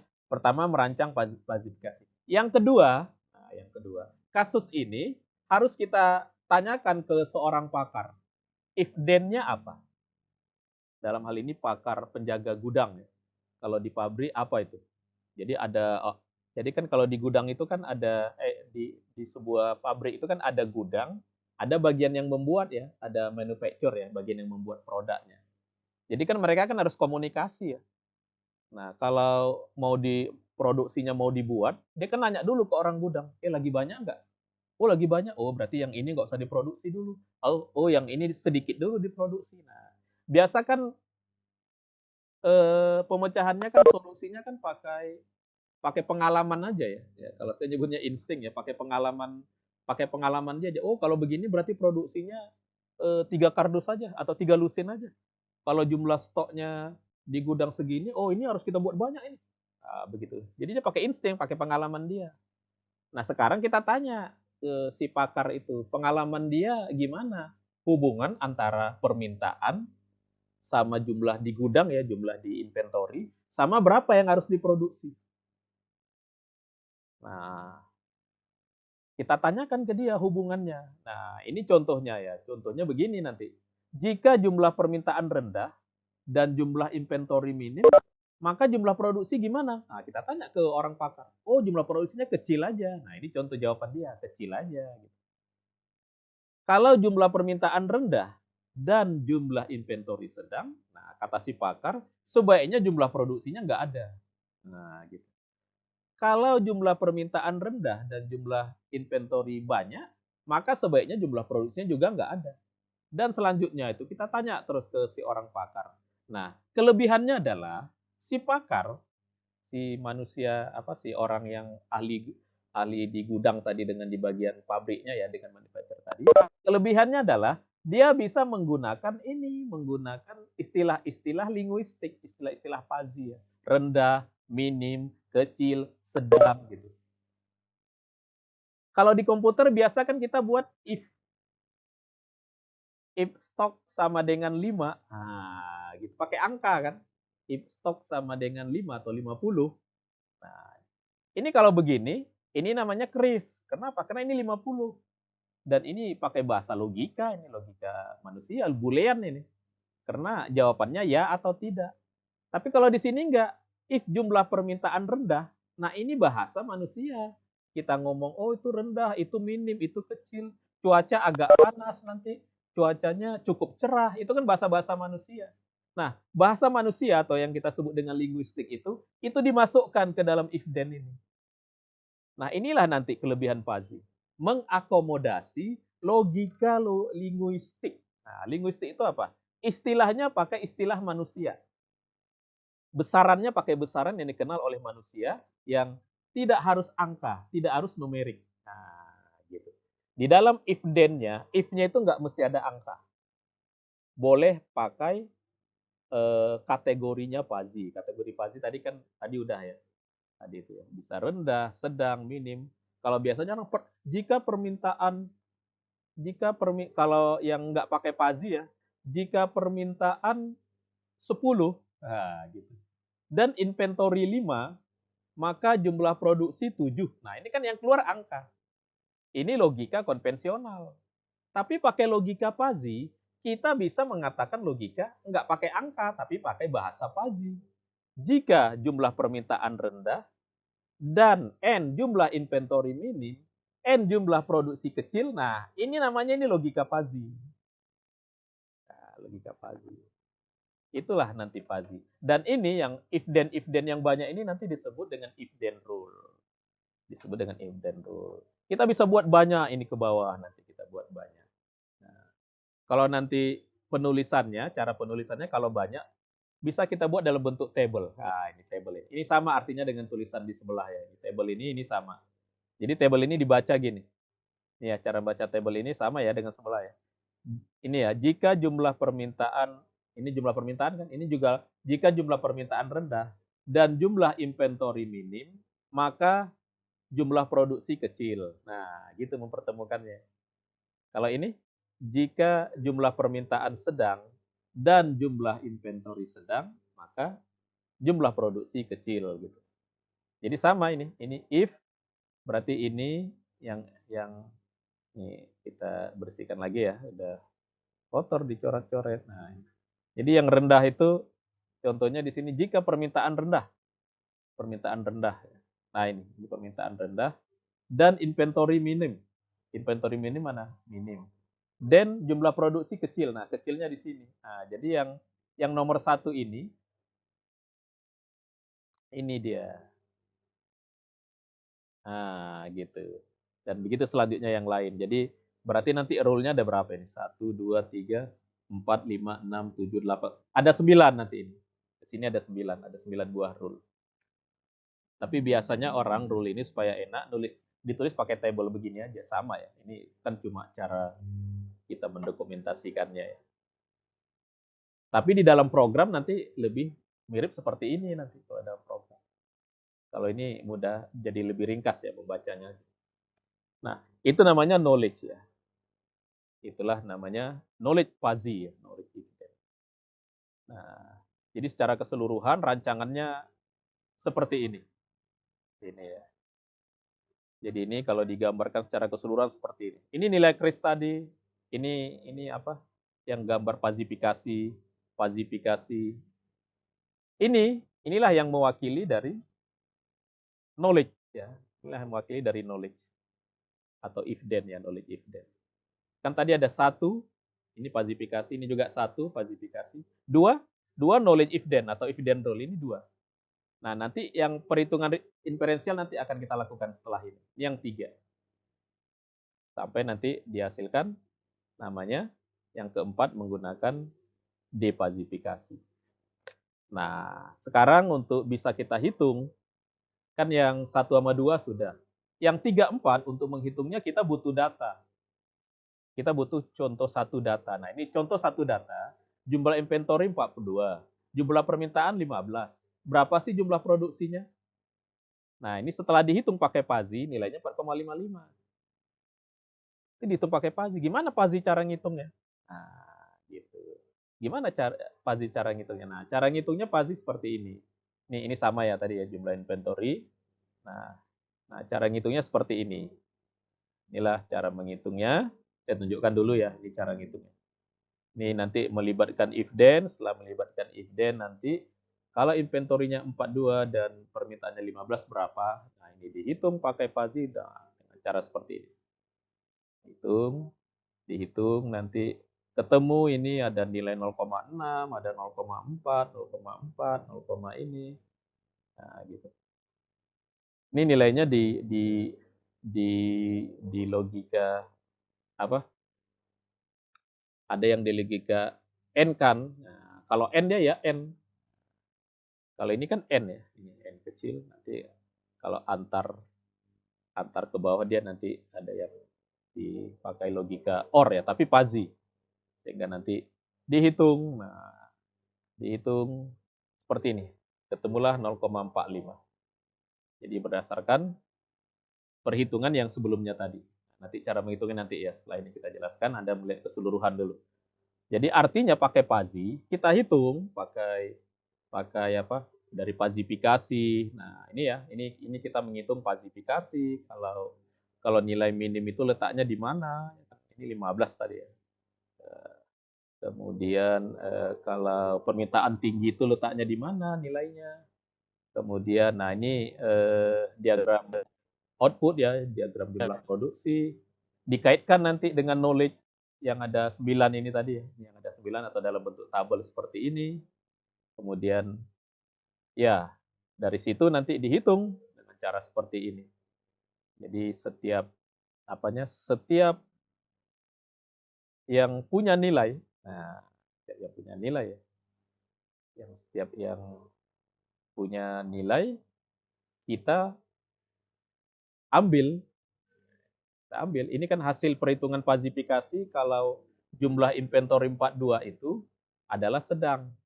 Nah, sedang itu nilai pasinya 0,6. Sedangkan ya, untuk jumlah inventory 42 selain sedang dia juga berada di banyak. Nah, untuk banyak nilainya 0,4. Nah, untuk yang dua ini kan kita n-kan. Sehingga yang terambil nanti 0,4 kalau di n-kan kan. Karena kan ini dan ya. If jumlah inventory, nah gitu kan nanti ya. Ini ya nanti ya, ini yang kita n-kan. Karena jumlah inventory dengan permintaan.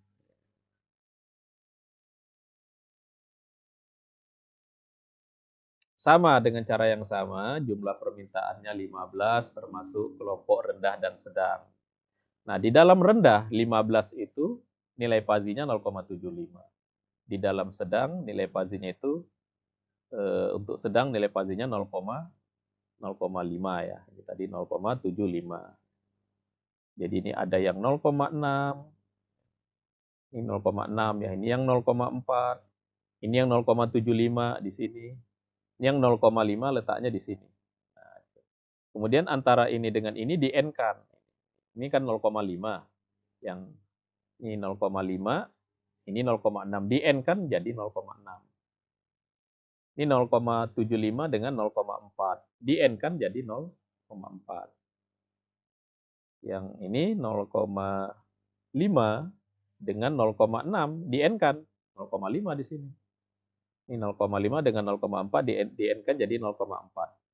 Sehingga di hasil di variabel produksi yang muncul angkanya adalah 0,6, 0,4, 0,5 dan 0,4. Nah, ini 0,6 ini kan letaknya di no produksi. Jadi di no produksi di sini ini 0,6. 0,6 gitu ya. Kemudian no produksi kan ada 3. Ini no produksi ada 0,6, 0,4, 0,6. Nah, ini diorkan.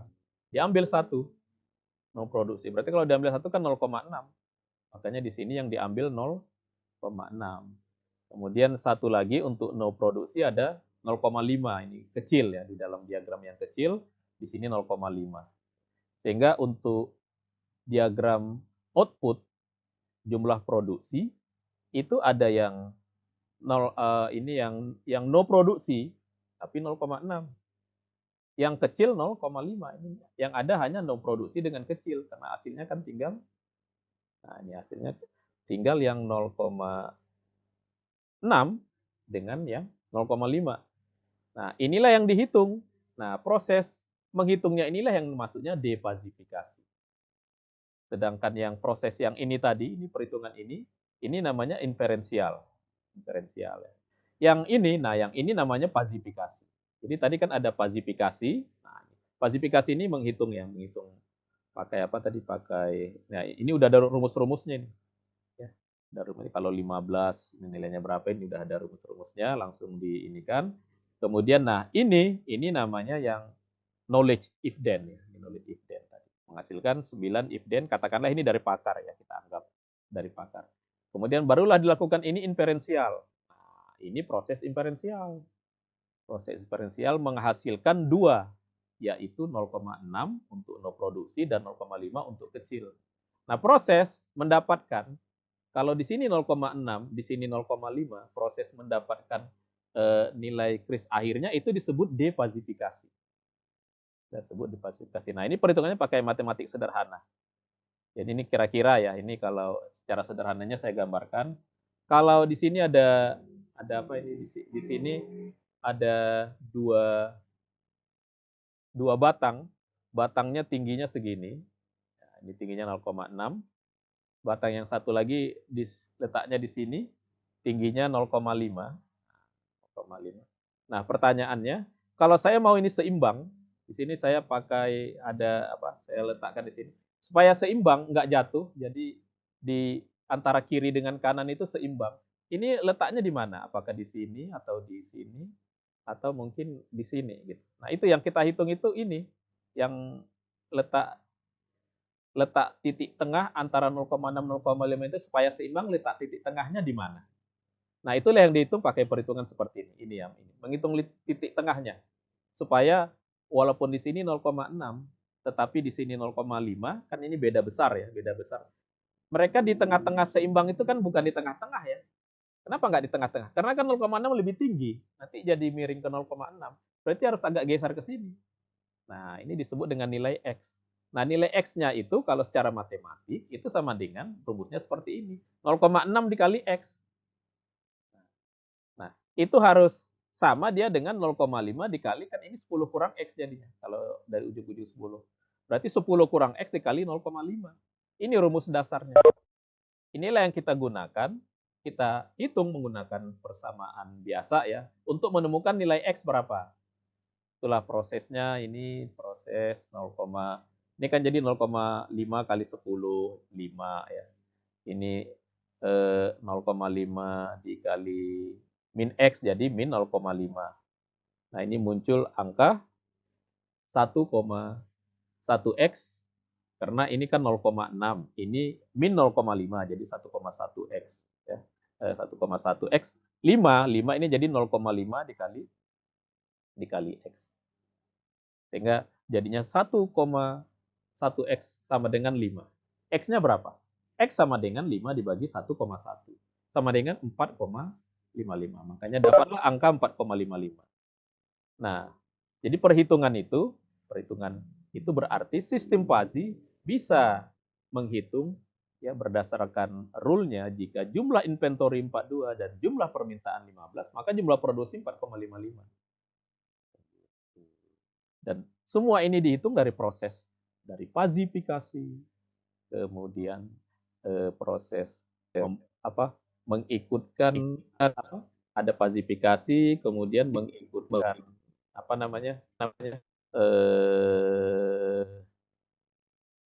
knowledge if then rule, kemudian proses inferensial dan defazifikasi ini tadi terakhir defazifikasi. Begitu. Itu contoh perhitungan dan penggunaan fuzzy ya contohnya. Jadi fuzzy bisa untuk menghitung, kalau inputnya diketahui, maka fuzzy bisa menghitung outputnya. Gitulah intinya dari cara kerja fuzzy. Oke, seperti itu untuk Anda berlatih ya.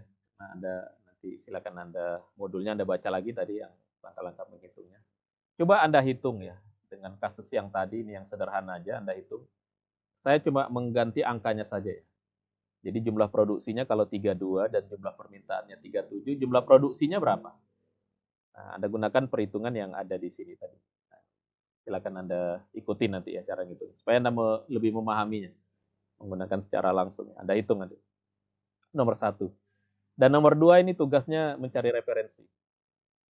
Jadi di metode inferensial itu di Fuzzy ada banyak ya. Yang terkenal yang 3 ini. Mamdani, Tsukamoto dengan Sugeno, belakangan muncul yang lain, ada Tahani, ada Umano. Ini Anda cari referensi, ada banyak di internet ya. Ada tulis ringkasannya dalam satu halaman, berarti ini satu halaman, ini satu halaman, ada 5 halaman untuk ini. Maksimal ya, nggak boleh lebih. Minimal juga boleh kalau bisa Anda menjelaskan Mamdani, metode Mamdani sedikit boleh ya. Anda cari referensi, Anda tuliskan baik tugas nomor 1 maupun tugas nomor 2 ini dalam Word. Anda upload ke tempat kita pengumpulan tugas. Ya, itulah pembahasan kita hari ini tentang Fuzzy ya. Nanti akan kita bahas lagi nanti minggu depan ya dalam bentuk program. Kalau sekarang ini kita nggak ada program. Anda ngitung manual dulu. Ya, Anda pahami dulu cara kerja Fuzzy-nya, nanti baru kita percobaannya pakai Python nanti. Oke, hari ini seperti itu.